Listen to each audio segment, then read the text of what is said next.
जानवरों को कहते हैं एनिमल्स। कहते हैं आती है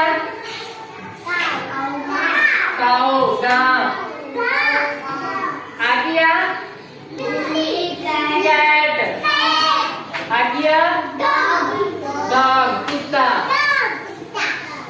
आती है एलिफेंट हाथी। आती है आदिया आदिया गोट बकरी। आदिया डियर। आदिया कैमल ऊंट।